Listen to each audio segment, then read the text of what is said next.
tafakur. Ya. Karena berlandaskan akan hadis Rasulullah SAW. Ya. Kelihatan nggak kira-kira itu ya? Ya. Laqad warada tafakkur sa'atan afdalu min ibadati sittina sana. Ya. Itu tafakkur sesaat itu lebih baik ya. Atau lebih utama daripada ibadah selama 60 tahun. Nah, sekarang kita bahas tafakurnya seperti apa. Ya. Apa sih yang dikategorikan tafakur gitu ya? Kadang-kadang kita ini suka salah kaprah, makanya mikir terus sampai dipikir. Jadi kita ini sebenarnya udah tempatnya salah, tempatnya lupa, jolim pula. Jolimnya apa? Menempatkan sesuatu tidak pada tempatnya. Ya, Allah kasih kita ini akal untuk berpikir dan membedakan antara makhluk-makhluk yang lainnya. Allah ciptakan kita dengan makhluk sempurna dengan diberikannya akal. Lalu bagaimana fungsi akal yang sebenarnya? Di sini jumhur ulama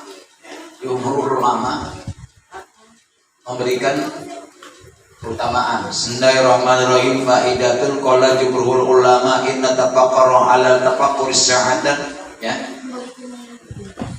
Qala jumhur ulama inna tafakkara al khamsati awzih. Ya, silakan sebelumnya dibacakan dulu, silakan. Biar lebih gamblang, biar enak ya.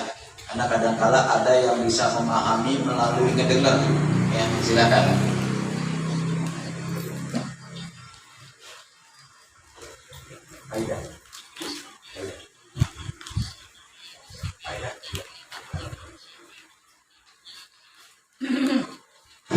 Jumhur ulama mengatakan bahwa sesungguhnya tafakur atau berpikir-pikir dapat dilakukan dengan 5 cara.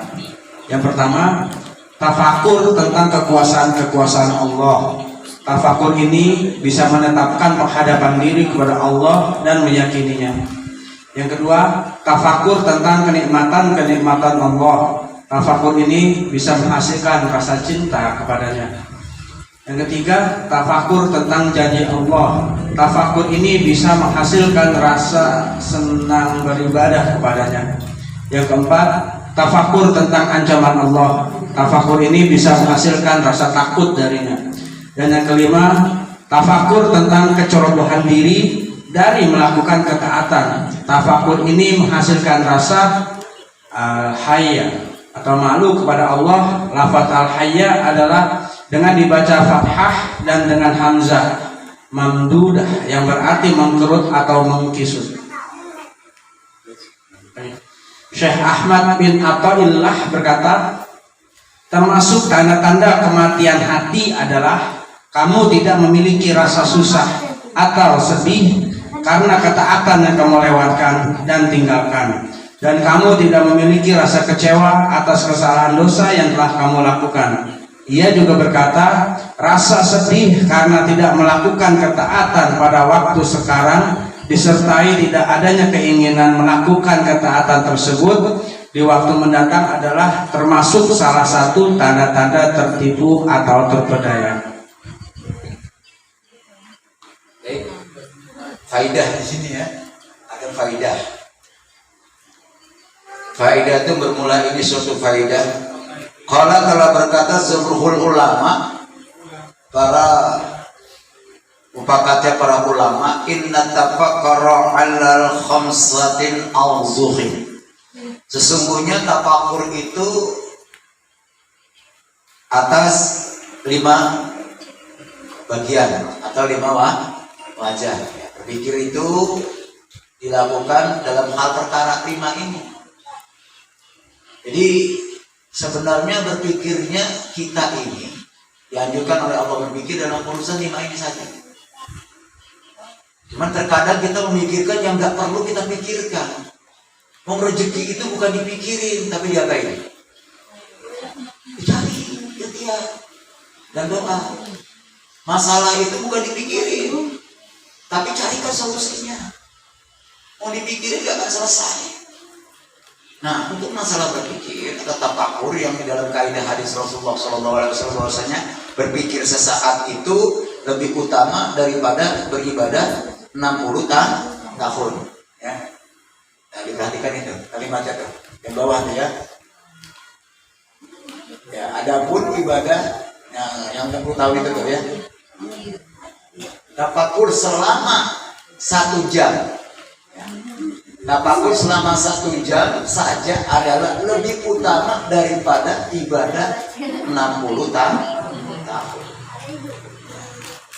Tafakur sa'atan, tafakur sesaat itu lebih utama daripada ibadah 60 tahun. Maka di sini para jumhur ulama, para ulama itu memberikan tafakur atau berpikir dapat dilakukan dengan 5 cara. Ya. Khamsatin au zuhin. Yang pertama, amma fi ayatillah. Nah, yang pertama itu adalah di dalam tanda-tanda kekuasaan Allah. Ayat.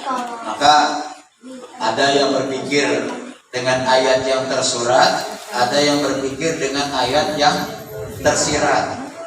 Ayat yang tersurat itu seperti tinggalnya kita membersihkan hati juga, itu tombol hati. Membaca Al-Quran, angan-angan semaknanya, itu termasuk memikir ayat itu, tanda-tanda kekuasaan Allah. Bagaimana di dalam Al-Quran Allah maktubkan. Kau bisa tahu kisahnya Musa alaihissalam dikejar-kejar oleh Fir'aun dari mana tuh? Al-Quran. Dan bagaimana Allah dalam menolongnya. Perhatikan. Ketika kita memperhatikan ayat-ayat Allah yang tersurat, kalau orang dulu kemungkinan memahaminya untuk semakin yakin kepada Allah itu tidak dengan melalui ayat yang tersurat. Kenapa? Memang belum pada bisa baca, sehingga dia memikirkan ayat-ayat Allah, tanda-tanda kekuasaan Allah melalui yang tersirat. Contoh simpel saja, ya, bencana yang kita perhatikan selama ini. Kira-kira angin itu kuat apa lemah? Sebab lemah itunya angin pun bisa menghancurkan yang kuat. Seorang binaraga yang badannya gagah dan kuat, ya, bisa sakit gara-gara kemasukan angin. Namanya apa? Masuk angin. Pohon yang kuat, coba kita renungkan. Pohon yang kuat di pinggir jalan didorong oleh orang 5 saja kagak roboh, betul nggak? Roboh nggak kira-kira tuh? Nggak roboh. Padahal kuat-kuat itu orang, kuat sekali itu pohon, besar sekali itu pohon. Kalau pengen nebang aja pakai mesin dulu. Jadi mesin potong. Tetapi tanda kekuasaan Allah, tanda hebatnya Allah, tanda dahsyatnya Allah, tanda patutnya Allah kita sembah. Allah cukup memerintahkan kepada makhluk yang lemah. Siapa? Angin. Tiup. Buktikan tanda-tanda kekuatannya. Akhirnya angin meniup pohon. Tumbang nggak kira-kira? Maka kita ini nggak ada yang kuat. Nah, ketika kita memikirkan tanda-tanda kekuasaan Allah, banyak sekali tanda-tanda kekuasaan Allah itu sendiri, yang apabila kita senantiasa tafakur, apa yang dihasilkan? Ya jamuhu tawazzuhu ilaihi wal yaqin. Masya Allah. Ya. Kalau kita senantiasa berpikir tentang tanda-tanda kekuasaan Allah Subhanahu wa taala, maka akan menambahlah nilai keyakinan kita dan selalu hanya memegang Allah. Jadi kalimat kita dalam sholat itu, takbiratul ihram itu udah bukan main-main lagi. Allahu Akbar. Ini akan datang dari hati. Jadi sholat secara badaniah kita yang mengatakan Allahu Akbar itu adalah kalimat wajib diucapkan, termasuk daripada rukun sholat adalah takbiratul ihram. Udah bukan main-main lah. Yang kedua, hikmah daripada tafakkur itu adalah yang keyakinan, tawazu ilallah.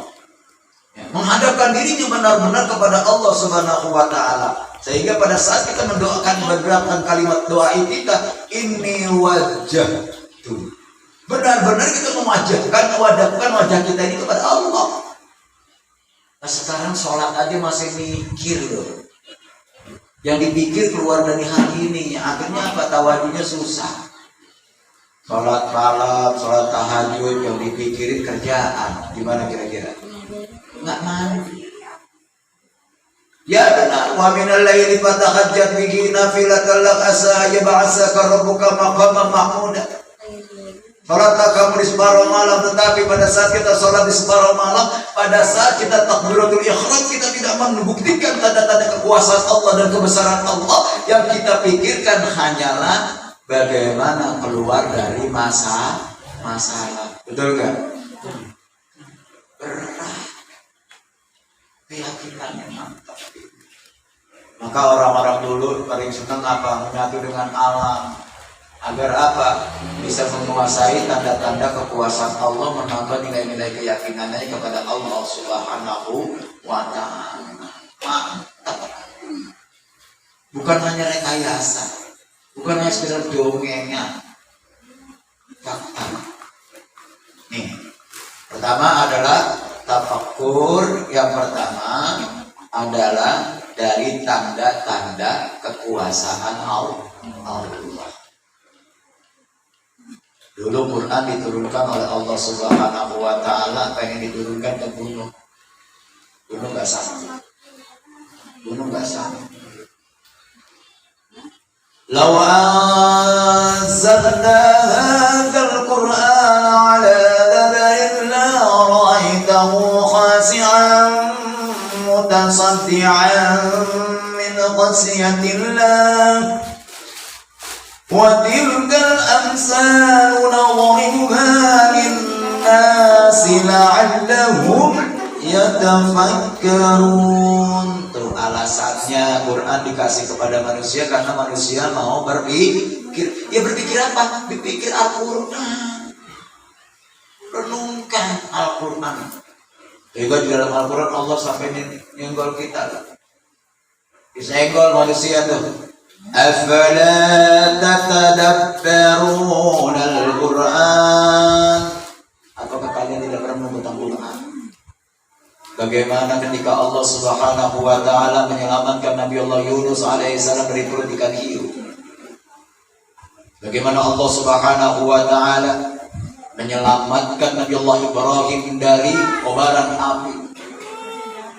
Bagaimana Allah Subhanahu wa ta'ala membinasakan Abu Jahal wal Abu Lahab? Bagaimana Allah Subhanahu wa ta'ala memusnahkan hartanya Qarun? Yang harus kita merenung. Nih, agar apa? Menambah nilai keimanan kita kepada Allah, dan dalam hidup kita hanya memandang Allah saja. Maka kenapa saya mengkajikan kita kasih fokus saja ini, bukan hanya syariat, di sini udah kumpul. Maka mohon maaf kalau kita udah ngaji kasih fokus saja aja, ini sudah kita jalani 3 sudah kita dapat langsung. Apa yang kita dapat? Syariat, torekot, hakemot ada di sini. Ada di sini. Lengkap. Ya, tinggal kita ngeraih apa? Meraih mutiara. Meraih apa? Intan. Meraih apa? Berlian. Meraih hakikatul ilmu. Nih, yang pertama. Yang kedua, au fi ni'matillahi yatalawadu anhu mahabbah. Masyaallah. Ya. Yang kedua adalah berpikir tentang karunia nikmat Allah Subhanahu wa taala. Yatalawadu bisa melahirkan anhu dari memikirkan karunia nikmat Allah, apa al-mahabbatu, cinta. Mohon maaf ya.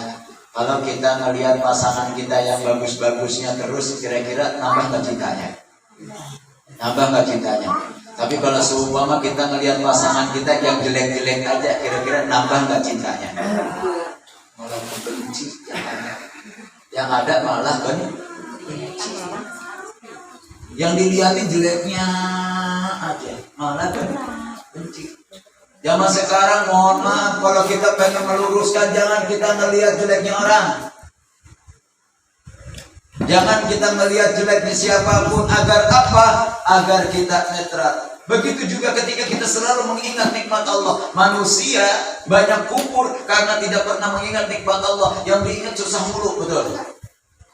Ya Allah, sholat mah sholat, puasa mah puasa, susah jalan terus. Banyak meluki.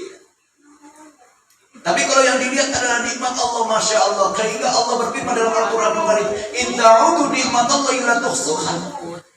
Ketika engkau menghitung-hitung nikmat Allah, kau gak akan sanggup. Sehat kita sama sakit kita ini banyakan mana? Kenyangnya kita sama laparnya kita banyakan mana? Nah ini, ketika kita selalu melihat kenikmatan Allah, tafakur akan kenuria nikmat Allah, maka akan menghasilkan cinta kita kepada Allah. Cinta kita palsu. Kenapa? Karena tanpa ada pengorbanan. Kenapa nggak mau berkorban? Karena nggak tahu hasil pengorbanan. Nah ini di sini. Cinta akan terbentuk di dalam hati kita ketika kita melihat hasil dari cinta tersebut. Kenapa kamu puasa? Riyadhah untuk menambah cinta kepada Allah. Kenapa orang-orang dulu pada tirakat untuk menambah cinta kepada Allah? Dekat. Nah sekarang mohon maaf, kenapa kita harus meraih cintanya? Gampang saja, simpel saja alasannya. Ketika orang sudah saling cinta mencintai, sama-sama cinta, kira-kira seorang yang dicintai, ya, orang yang mencintai itu minta sesuatu kepada orang yang mencintai, ya, orang yang dicintai meminta sesuatu kepada yang mencintai, kira-kira dikasihkan? Karena apa? Cinta. Sesusah apapun, sesulit apapun. Sehingga ada lagu mengatakan, ya, ibarat kata asam di gunung, garam di laut itu gara-gara apa? Cinta di laut. Disuruh ambil apa aja dikorbankan. Nah, ketika kita bagaimana untuk bisa meraih cinta kita pada Allah, ketika cinta itu sudah kita dapat, nggak pakai minta dikasih. Maka mohon maaf ya para aulia ilah yang sudah mendapatkan cinta kepada Allah, nggak pakai minta dikasih. Poin yang pertama ini kalau udah cinta. Tapi kalau bicara masih sahabat dulu deh. Ya, berawal dari sahabat, berawal dari teman akrab, lama-lama mencapai cinta. Kalau namanya amat teman, ini amat teman nih, amat teman. Yang satu temannya lemah, yang satu temannya kuat. Kira-kira kalau teman yang lemah ini diolok-olok, dibully, kira-kira teman yang kuat itu terima nggak? Yang lemah ini nggak kuat untuk melawan. Dibully terus, difitnah terus, karena lemahnya dia nggak melawan. Tapi si Kowi ini tadi yang kuat tahu yang lemah dibully, kira-kira yang kuat ini membela nggak? Ngebelain nggak? Bela. Dasar apa? Dasar teman. Wah, teman gua dibully, gua nggak terima. Benar nggak? Maka ketika kita sudah dekat kepada Allah Subhanahu wa Ta'ala, dengan kita terpakur dan terpakur akan karunia nikmat Allah, semakin cinta, semakin dekat, semakin bersahabat dengan Allah Subhanahu wa Ta'ala, turunlah firman sabda Rasulullah sallallahu alaihi wasallam, man asa'al ulama faqad asa'ani, wa man asa'ani faqad asa' Allah, wa man asa' Allah fama'wahun nar. Siapa yang benci sama ulama, dia sama juga benci denganku. Siapa yang benci denganku, sama juga dia benci kepada Allah Subhanahu wa Ta'ala. Siapa benci Allah, tempatnya neraka. Jadi langsung masuk semua. Wa man ata'al ulama faqad ata'ani, wa man ata'ani faqad ata' Allah, wa man ata' Allah fama'wahun nar, wa ma'wahul jannah. Siapa yang taat kepada ulama, taat kepada aku, kata Rasulullah. Siapa yang taat kepada aku, sama juga dia taat kepada Allah. Siapa yang taat kepada Allah, jaminannya surga. Ini rangkaian kan? Rangkaian bukan kan? Secara kita pikir analisa, kalau kita bersahabat sama teman tadi, kayak tadi kita balik lagi, kita sudah berteman, bersahabat, teman kita kuat, kita ini lemah, dibully mulu. Nah teman kita yang kuat ngebelain kita enggak? Tanpa diminta. Tanpa diminta. Kenapa sih kamu kok diem aja dihina? Ya sabarin aja. Oke, kamu sabar. Kamu terima. Tapi saya sebagai temanmu nggak terima. Lihat aja nanti. Macam akhirnya. Ditolong nggak? Dibantu. Ketika kita juga dekat kepada Allah Subhanahu Wa Taala, niscaya siapapun yang membenci kita, siapapun yang akan membuli kita, menghancurkan kita lewat jalan manapun, Allah akan datang menolong kita. Ini nggak main-main ini realita. Realita dan bukan hanya sekedar cerita, fakta. Faktanya sudah ada. Inilah kenapa tafakur tentang kenikmatan Allah, nikmatnya. Karena kalau kita hanya mikirin nikmat aja, nggak kerasa susah, betul kan? Akhirnya banyak syukur. Kata Allah, la isakartum nazidannakum. Kalau kita senantiasa bersyukur, Allah tanpa kita minta pasti ditambah. Yang penting bersyukur. Dan di balik syukur itu pasti ada kebahagiaan. Wala in kafartum inna adzabi lasadid. Kalau kita kufur tambah susah. Semakin kita ngeluh, semakin susah. Kenapa? Karena yang kita pikirin cuma susahnya. Yang kita pikirin apanya? Susahnya. Yang kita pikirin apanya? Jeleknya. Yang kita pikirin apanya? Aibnya. Yang kita pikirin apanya? Salahnya. Akhirnya Pak, susah sendiri. Allah. Tapi kalau kita pikirkan nikmatnya, ya Allah, begitu luar biasa kenikmatan Allah. Walaupun dalam keadaan seperti ini pun Allah masih karuniakan saya kehidupan. Betul nggak? Di mana berbondong-bondong manusia pada berebut antri nyari oksigen, saya bangun tidur nafas tanpa minta, kau berikan ya Allah. Apa kita harus bersyukur akan nikmat Allah, nikmat Allah, nikmat Allah. Nah hasilnya nambah cinta kita kepada Allah. Nah ini tafakur tentang nikmat-nikmat Allah. Banyak kan nikmat Allah? Sok bisa ngitung nggak? Kalau sampai dikatakan bahwasanya lautan dijadikan tintanya, hutan-hutan dijadikan penanya, bumi ini dijadikan hamparannya, nggak cukup untuk ngitung nikmat Allah. Minta untuk nikmat Allah tersebut. Ini kan nikmat Allah. Begitu banyak karunia nikmat yang telah Engkau berikan kepada hamba ini, telah salah banyak ya Rabb, sehingga tidak pantas hamba ini untuk menjadi hamba masuk surga-Mu, karena banyak sekali kekurangan yang selalu hamba ucapkan, bukan kelebihan yang Ku berikan kepada yang Aku berikan. Akhirnya apa? Rasulullah pada saat itu apa? Kata Dewi Aisyah, ya Muhammad, engkau itu dijamin surga. Engkau itu dihapus dosa-dosanya oleh Allah Subhanahu Wa Taala. Sholat kagak sholat, kamu masuk surga. Kenapa kau tetap sholat sampai kakimu membiru dan membengkak? Apa jawab Rasulullah? Apakah salah aku menjadi orang yang bersyukur? Berarti iqamus sholat tadi maksud ada kaitannya dengan mensyukuri nikmat Allah. Ketika kita tafakur, memikirkan karunia nikmat yang Allah berikan kepada kita, sungguh sholat kita bukan karena ingin kaya, sungguh sholat kita bukan karena disuruh, bukan karena terpaksa, bukan karena siapapun, tapi bukti syukur kita kepada Allah Subhanahu Wa Taala, bukan mengharap surga. Kaitannya, kenapa kok oleh Syekh Nawawi lagi bahas iqamus sholat kok malah membahas kesini? Ini tujuan. Karena Rasulullah semakin dia mengingat nikmat yang Allah berikan, malah semakin sujud kepada Allah lebih banyak. Kita semakin banyak nikmat yang Allah berikan kepada kita, malah makin banyak lupanya Allah. Betul? Pantaskah kita mengaku umat Muhammad? Semakin banyak nikmat yang Allah berikan, malah kita makin jauh dari Allah. Malah makin jauh dan makin jauh. Alasannya apa? Sibuk, sok, Padahal 5 waktu tidak sebentar, tidak lama, sesaat saja. Untuk siapa? Bukti syukur kita kepada Allah. Kalaulah sholat itu menyebabkan kita masuk surga, mungkin Rasulullah nggak perlu sholat. Karena Rasulullah dijamin surga, tapi sholat bukti susu kita kepada Allah. Ini alasan kenapa masalah tafakur ini dibahas dalam kitab As-Sifatu saja dalam bagian urusan iqamus sholat. Yang ketiga, yakni adalah aufi wa'dallah. Nah, nih yang ketiga ini nih. Kadangkala kita ini lebih senang dapat rayuan janji-janji dari manusia, betul?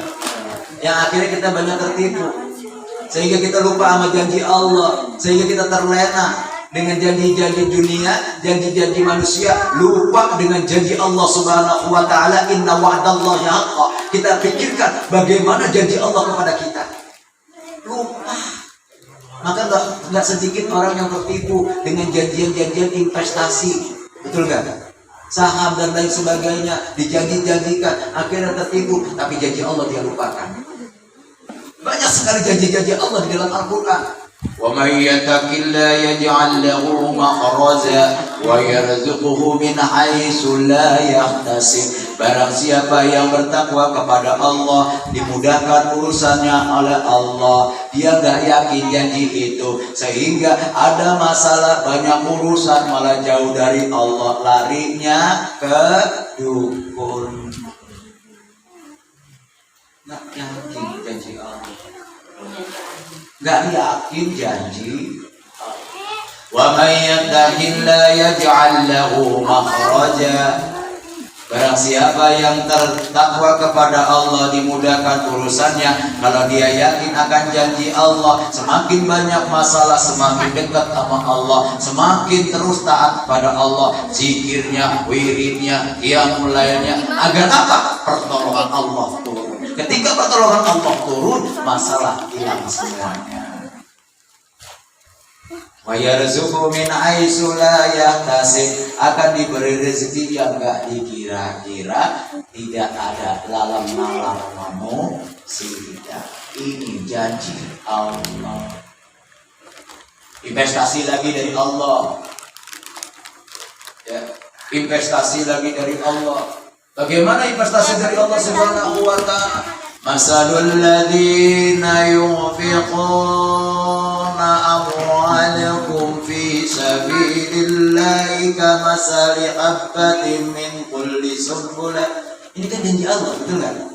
Perumpamaan orang yang menginfakkan hartanya, sebagian hartanya ke jalan Allah, seumpama bagaikan satu butir bibit yang ditanamkan lalu dia melahirkan 7 cabang. Dari 7 cabang itu menjadikan 100 ranting di setiap cabangnya, menjadi 700 kali lipat. Ini investasi loh. Kita tanam 1000, Allah ganti 700 kali lipat dari 1000. Yudha'ifu liman yasha. Ini investasi jangka panjang buat kehidupan dunia dan akhirat. Bukan di akhirat saja nanti diberikan, di dunia dikasih. Contoh, gampang saja saya ambil kesimpulan. Ambilkan contoh. Dulu kita pernah nolong orang, tiba-tiba pada saat kita dalam kesusahan, tahu ada nggak yang nolong kita? Itu contoh investasi dikasih di dunia juga. Itu investasi kita sendiri. Karena Allah sudah berjanji, apa janji Allah? Wa may ya'mal misqala dzarratin khairan yara. Barang siapa yang beramal sekecil apapun, Allah balas kebaikan tersebut. Berarti kan ini janji Allah kan? Banyak janji-janji Allah di dalam Al-Quran. Ketika kita berpikir tentang janji-janji Allah Subhanahu wa ta'ala, wa'adallah, maka akan menghasilkan apa? Apa yang akan kita hasilkan ketika senantiasa kita berpikir tersebut? Menambah senang dalam beribadah. Senang. Jadi ibadahnya bukan karena terpaksa, bukan karena susah, bukan karena ambles Allah, bahagianya. Maka orang-orang dulu, mohon maaf, semakin dekat sama kiai semakin senang hatinya. Kenapa? Walaupun semakin banyak disuruhnya sama kiai, semakin senang, semakin bahagia. Kenapa? Senangnya janji Allah yang dia yakini. Saya Imam Malik. Saya Maliki itu ketika diundang sama tetangga, padahal dibohong itu pada tetangga. Tidak. Itu beribu. Besoknya diundang lagi ke si Malik. Imam Maliki diundang lagi besoknya sama tetangganya. dia datang ditutup. Kira-kira kalau kita kayak gitu kesel nggak ya? Diundang tapi begitu sampai rumahnya ditutupin pintu, kesel nggak? Karena ini orang gue datang gue diundang sampai 3 kali. Setelah 3 kali dia mengatakan bagaimana, Cek Malik, lo kan juga berjaya, lo tetap datang, dan lo juga kok tetap tersenyum. Ya. Karena saya datang ini karena aku menjalankan janji itu Allah dan mengingat akan janji Allah, dan aku berusaha menjadi hamba Allah yang baik. Maksudnya bagaimana? Karena Rasulullah SAW telah bersabda, "Wa man kana yu'minu billahi wal yawmil akhir farham jarahu." Barang siapa yang beriman pada Allah dan hari akhir, maka farham itu berkasih sayanglah dengan tetangga. Maka saya nggak mau menyakiti Anda sebab mengundang saya, lalu saya tidak datang. Saya nggak mau menyakiti hati Anda. Saya datangnya karena Allah Subhanahu wa Ta'ala. Kalaulah engkau tidak menghendaki datang, itu urusan Anda dengan Allah. Yang penting ini urusan saya dengan Allah. Subhanahu.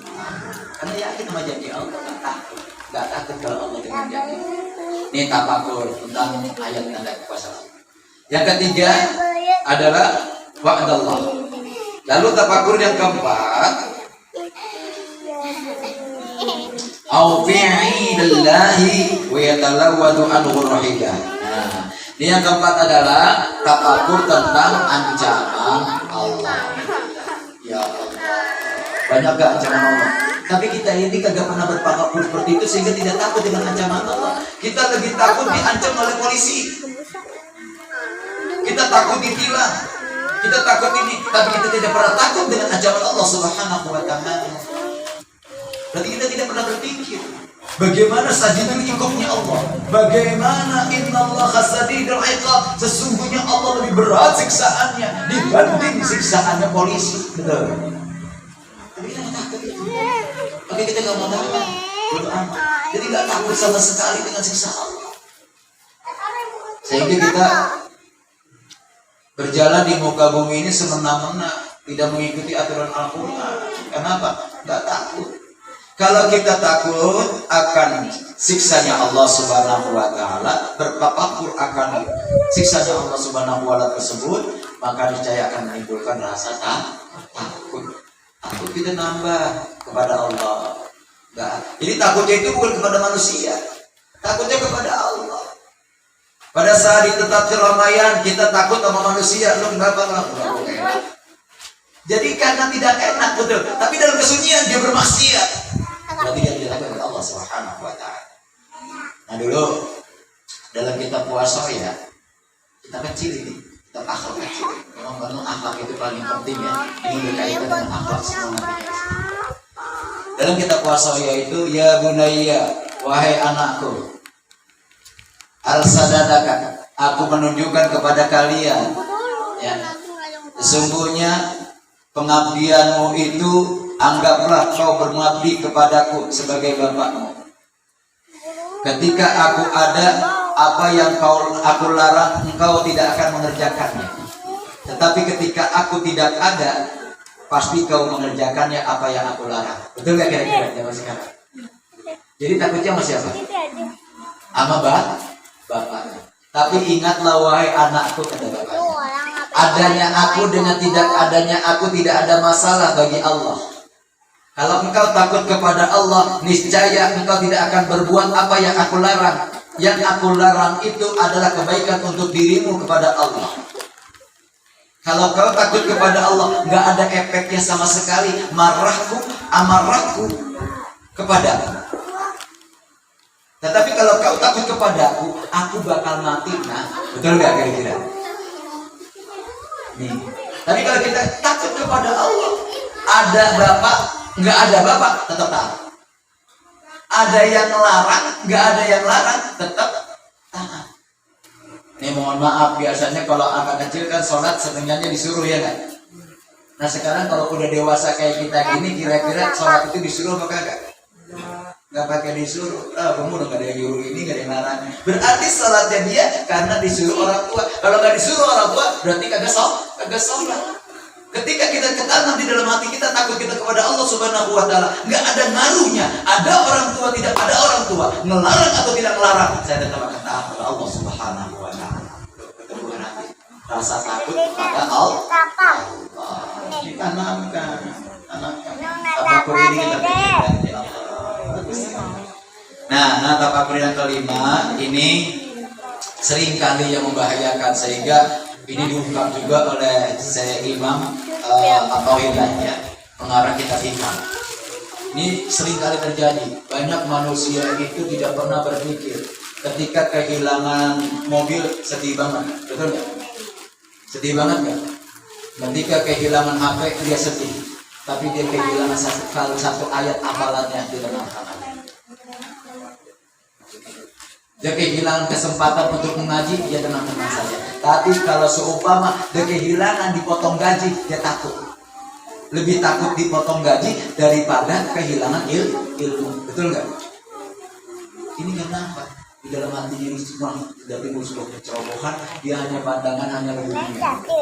Dia tidak pernah merasa takut, kekhawatiran, keistiqomahannya dia dalam beribadah kepada Allah hilang. Hanya dikatakan dia terlena dengan urusan dunia.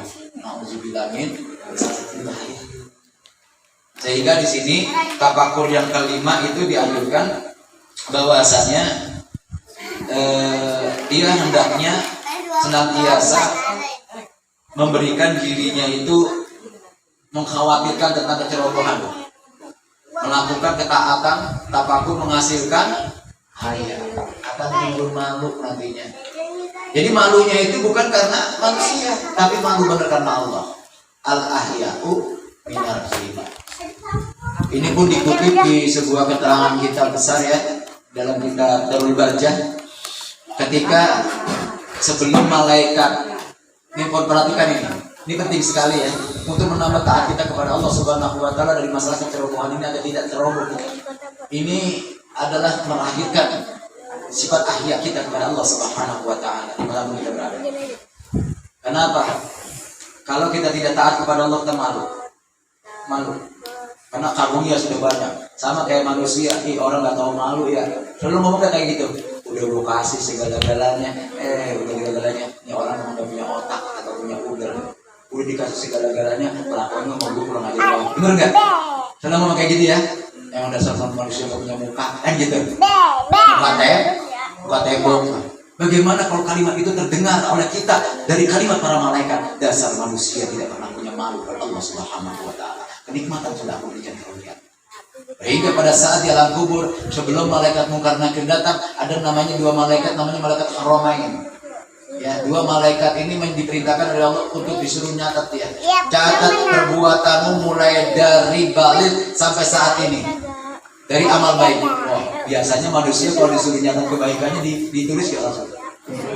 Mau nggak pakai diomong terus, biar orang tahu kebaikannya. Dia omong terus, tulis senang banget ya. Sebelumnya dia bertanya, bima aktubu ya malak, dengan apakah aku menulisnya? Bisoai, dengan jari-jari, gigitlah jari-jari. Itu sebagai tinta. Ainal kitras, mana kertasnya? Sobeklah kain kafan. Lalu ditulislah semua baik. Kemudian malaikat itu melanjutkan, ukhtu bin amalis. Tulislah.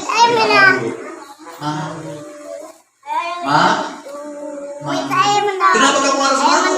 Kan gak ada orang, gak ada yang lihat.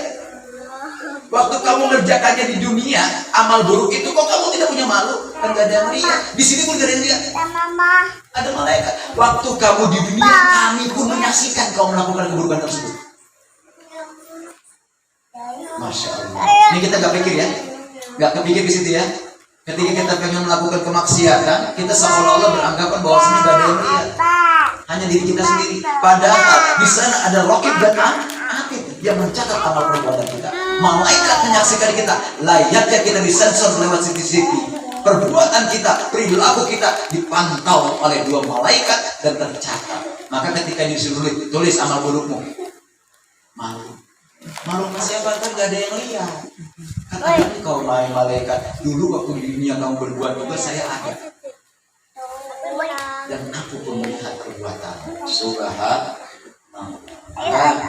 Ketika kita agar kita tidak ceroboh. Kira-kira langkah kita ini di bawah ridha Allah tidak? Membawa naungan ridha Allah, sehingga dia selalu berhati-hati dalam berjalan. Kenapa? Pandangannya malaikat juga melihat. Makhluk itu bukan hanya makhluk manusia doang, betul nggak? Ya, kadangkala ada seseorang yang takut dilihat, takut ketawa, takut ini dan itu. Dia tidak berpikir apapun yang kita pekerjakan di muka bumi ini. Wa mallahu bighafilin amma ta'malun. Allah akan sirna. Allah selalu lihat apa yang kalian kerjakan. Ya, yang kau ambil itu duit rakyat, rakyat tidak tahu, tapi malaikat melihat. Berani nggak korupsi kayak gitu? Abi. Karena apa? Abi. Sama malaikat. Baru tuh keluar dalilnya al-ahya'u minal iman. Malu sebagian dari iman. Kenapa di sini dikasih tahu matnya biar gak salah baca? Karena artinya nanti dua, salah baca jadi dua arti itu. Makanya hati-hati kenapa kita disuruh belajar tajwid. Salah arti nantinya salah makna. Di sini dikategorikan ada yang menggunakan mat ya kan, dan dibaca fathahnya al-ahya'u minal iman. Tapi kalau seumpama di situ nggak pakai mat, nanti jadi maknanya adalah ular, ular, ya, maknanya ular. Nah, al-ahya'u minal iman, makhluk sebahagian daripada iman. Nah di sini ada nukilan qala Ahmad bin Athaillah. Ahmad Athaillah, putra daripada Athaillah di sini memberikan gambaran pada kita kalau yang dikategorikan bahwasanya dari tanda-tanda ya, termasuk daripada tanda-tanda kematian kalbu. Ya, ini nggak punya malu kepada Allah. Hatinya mati. Orang yang hatinya gampang mati itu adalah termasuk tanda-tanda kematian hati adalah kamu tidak memiliki rasa susah dan sedih karena ketaatan yang kamu lewatkan dan kamu tinggalkan. Jadi gak pernah susah. Habis melakukan maksiat kayaknya bangga banget. Gak pernah melakukan dosa, melakukan salah. Ya. Dan kehilangan kesempatan untuk mengaji, dia gak nyesal. Ini termasuk menyebabkan hati mati. Tapi kalau seumpama kehilangan sesuatu, ya, kehilangan HP, kehilangan apapun, sedihnya ditanggung, bahkan sampai nangis-nangis. Tapi ketika keimanannya itu hilang, ya, ketika waktu kesempatan untuk dekat kepada Allahnya itu hilang, dia tenang-tenang saja. Alah, nggak apa-apa, masih ada besok. Padahal kita nggak tahu, mungkin saat itu. Ini alasan kenapa disuruh istiqomah ya. Al-Kisah. Manusia ketika Allah Subhanahu wa taala menurunkan ilmu, al-ilmu nurun. Ilmu itu adalah cahaya. Ketika Allah Subhanahu wa taala menurunkan ilmu kepada si fulan, si A. Pada hari tersebut, tiba-tiba si fulan hari si A tersebut dia tidak datang karena tidak ujur, bukan karena ujur. Karena ujurnya itu adalah seumpama sakit atau ibarat kata cuaca, ya, faktor alam lah kasarannya. Tapi ini ujurannya datang dari diri sendiri yang namanya M, malas. Nah, pada saat itu malaikat pengen turunin hari itu, memang perintahnya Allah hari itu. Ternyata orang yang pengen dikirim kagak masuk. Balik lagi, udah tidak ada kesempatan dua kali. Maka kenapa kiai-kiai itu selalu menganjurkan untuk ngaji selalu istiqomah. Diitibar alaisa litakabur walakin itibar. Dalam kondisi sakit saja, waktu saya pesantren itu tidak ada sedikit pun kesempatan saya bolos. Gak berani saya. Kenapa? Karena khawatir pada saat saya tidak masuk, padahal itu hidup sakit.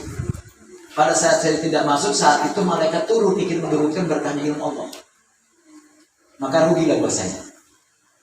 Sehingga guru saya mengatakan, Mukhlis kalau sakit digubuk aja. Apa jawab saya? Digubuk saya tidur ya. Di sini pun saya tiduran. Bedanya kalau digubuk saya tiduran, saya gak dapat apa-apa. Tapi kalau di sini saya tiduran, saya masih bisa mendengar ya. Yang sakit badan saya, telinga saya masih bisa mendengar. Nah ini, jadi agar kita berhati-hati, sehingga keberkahan ilmu itu nggak akan putus untuk dirinya terus. Nih, maka ketika ulama itu mengatakan kun talibal istiqomah wa la takun talibal karomah li anal istiqomah tu alamatul karomah. Jadilah kalian orang yang senantiasa mencari istiqomah. Wa la takun talibal karomah. Janganlah sekali-kali kalian hanya mencari karomahnya saja. Li ana al istiqomah tu alamatul karomah. Karena sesungguhnya istiqomah itu adalah tanda-tanda karomah akan datang. Nah, biasanya nih orang kalau pengen daki gunung kan baru dapat setengah itu pegel ya. Mau dilanjutin badan udah pegel, nggak dilanjutin emang udah pegel. Mau nggak dilanjutin sayang banget. Tapi dia paksain naik kira-kira sampai di atas pegelnya hilang nggak? Maka ketika Allah menguji kita dengan lelah, diuji kita dengan susah, ini akan mencapai sebuah tujuan. Ketika cita-cita kita akan tercapai, pasti akan Allah puji dulu. Karena ini dijanji Allah. Buat siapa? Semua. Bukan hanya kalangan ulama, bukan kalangan para anbiya. Semua, umum itu dikasih. وَلَنَّبْلُوَنَّكُمْ بِالشَّيْءِ مِنَ الْخَوْفِ وَالْجُوعِ وَنَقْصٍ مِنَ الْأَمْوَالِ وَالْأَنْفُسِ وَالثَّمَرَاتِ وَبَشِّرِ الصَّابِرِينَ الَّذِينَ إِذَا أَصَابَتْهُم مُّصِيبَةٌ قَالُوا إِنَّا لِلَّهِ وَإِنَّا إِلَيْهِ رَاجِعُونَ. Hasilnya itu buat orang-orang yang sabar. Siapa sih yang sabar itu? Yang udah dekat sama Allah. Orang yang gak dekat sama Allah gak bisa sabar, gak bisa. Gak bisa. Berarti sabar itu dari mana? Karena dekat sama Allah. Bagaimana dia bersabar? Terus takwa kepada Allah. Kok bisa? Ya, janji Allah. Innallaha ma'as sabirin. Kalau kita dekat sama Allah, pasti sabar dapat. Caranya takorubanilallahnya dengan cara apa? Ya, kata majlis-majlis pengajian itu termasuk cara kita takoru kepada Allah. Takorubanillallah. Nah, disinilah kunci kenapa ketika hati ini tidak punya rasa kecewa karena berdosa dan selalu bangga dengan kebaikannya, maka ini juga termasuk salah satu mematikan hati. Jangan sampai hati kita mati. Khawatir kalau hati udah mati, nanti kita tergolong oleh orang-orang kaya, orang-orang kafir. Apa kata Allah? A'udzubillahi minasyaitonir rajim. Sawa'un 'alaihim anzartahum am lam tunzirhum la yu'minun. Sama aja. Dinasehatin sama gak dinasehatin, agak ada perubahan. Bodoh aja. Ngaji sama gak ngaji, bodoh aja.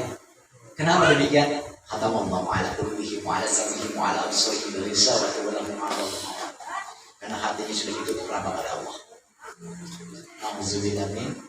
Maka hati-hati ketika kita gak ada perubahan antara ngaji dengan gak ngaji, maka berarti ini harus terus dekat sama Allah untuk mohon ampun, agar hati kita ini semakin lembut, semakin dekat kepada Allah Subhanahu wa Ta'ala. Baik, kelebihan 2 menit ini.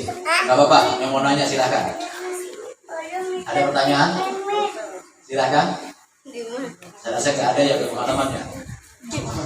Baik, insya Allah nanti pada pertemuan selanjutnya, ini masih dalam bahasan sholat ya, masih bahasan sholat. Di dalam kita kasih fokus saja ini membahas tentang makna cinta ya, makna cinta kepada Allah. Jadi cinta kita ini kan kita, Rasulullah menganjurkan kepada kita ya, janganlah engkau mencintai sesuatu melebihi cintanya kepada Allah dan Rasulnya. Tapi kalau nggak tahu caranya gimana bisa, betul nggak? Nah ini pentingnya kita mengkaji, kita kasih seperti ini ya. Jadi makna cinta itu luar biasa. Nanti di sini bagaimana kelut-melutnya kita dekat kepada Allah Subhanahu wa Ta'ala. Dan tidak ada cinta tanpa pengorbanan, tidak ada pengorbanan tanpa perjuangan, tidak ada kemenangan tanpa perjuangan tersebut. Jadi pengen menang kudu berjuang, pengen berjuang kudu berkorban. Gak mungkin sanggup berkorban tanpa cinta. Betul? Gak mungkin kita mengorbankan harta kita, mengorbankan waktu kita untuk Allah kalau kita gak cinta pada Allah Subhanahu wa Ta'ala. Karena sudah jelas, tidak ada kemenangan tanpa perjuangan, tidak ada perjuangan tanpa Tidak ada pengorbanan tanpa cinta. Nyatakan cinta nggak berkorban, namanya cinta palsu. Ya, mudah-mudahan kita dihindari dari jiwa-jiwa cinta palsu. Mudah-mudahan cinta kita cinta yang hakiki kepada Allah Subhanahu wa taala. Mahabbatillah. Selalu cinta kepada Allah, rela berkorban harta, jiwa, raganya hanya untuk Allah. Wajahidu fi sabilillah. Apa artinya? Bahasa Arab nanti bahasa Arab lagi itu, makanya daripada pusing. Wajahidu kan udah artinya kan ya, bersungguh-sungguh. Jihad itu bersungguh-sungguh. Ini kadang-kadang makanya maaf ya, orang jadi salah kaprah karena artikan bahasa Arab dengan bahasa Arab lagi. Wajahidu fi sabilillah artinya jihadlah di jalan Allah. Ini udah salah.